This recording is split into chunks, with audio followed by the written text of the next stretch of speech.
une partie combat qui démarre debout, en général combat souple, et l'objectif ce sera de vous amener progressivement à gérer des combats un peu plus durs et plus durs dans les niveaux proches experts et experts. Et l'intérêt de cet exercice, ça sera de comment je vais gérer, il me touche et je dois gérer psychologiquement. Est-ce que lorsqu'il va me toucher, je vais rester blotti et plus pouvoir avancer, voire complètement sidéré, voire complètement tétanisé. C'est passer ce cap-là, être à l'aise avec les échanges. Je défends et je contre-attaque. Je défends, je contre-attaque. Donc là, c'est sur la partie debout. Partie debout, donc très important, éviter les gants de boxe, mais plutôt les gants ou de karaté ou MMA, mais vraiment épais, pas les fins. Et encore moins les gants de taekwondo, encore moins les gants de sac. Ça, c'est complètement interdit. Donc protège dents obligatoire, protège tibia. Et l'idée vraiment, c'est d'essayer de toucher. Et à chaque fois que je touche, ou à chaque fois que je tente une touche, je dois me déplacer. C'est vraiment important. Pas rester sur place. Et l'objectif, ça sera aussi potentiellement de gérer le sol. Plancher aux jambes pour prendre aux jambes et vous amener au sol, c'est à gérer. Donc gérer les distances, gérer le déplacement. Vous pouvez changer de garde sans aucun problème. C'est vraiment ce qu'on préconise. Non pas pour perturber le combat, mais pour être beaucoup plus à l'aise dans les déplacements. Et si vraiment avec ça vous êtes mal à l'aise, c'est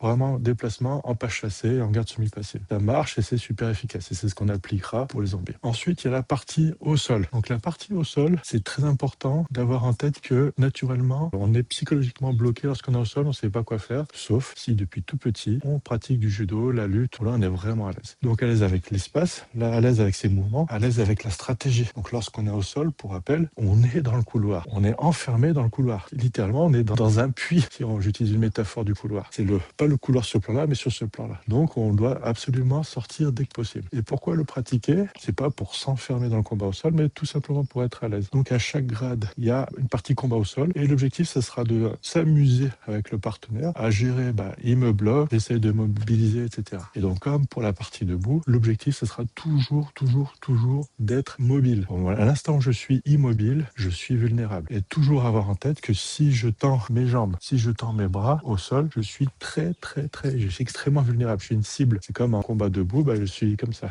Et je me déplace pas, je reste statique. Je suis littéralement un sac de frappe. Donc, apprendre à se mobiliser. Très régulièrement, dans les cours collectifs, il y a une partie seule où on apprend à bouger, etc. Et l'objectif, encore une fois, vous êtes dans un puits, donc c'est de se relever le plus tôt possible du sol. Ne jamais rester au sol, même si vous êtes à l'aise. Pourquoi? Il peut y avoir d'autres agresseurs. Ça, vous pouvez pas le maîtriser. Il peut y avoir d'autres dangers. Vous êtes sur la chaussée, une voiture arrive, c'est terminé. Donc l'objectif sera toujours de sortir du sol le plus tôt possible. Sauf pour l'exercice de combat au sol, où là, on reste au sol. Encore une fois, je me répète, mais pour être beaucoup plus à l'aise et avoir vraiment des compétences minimales au sol.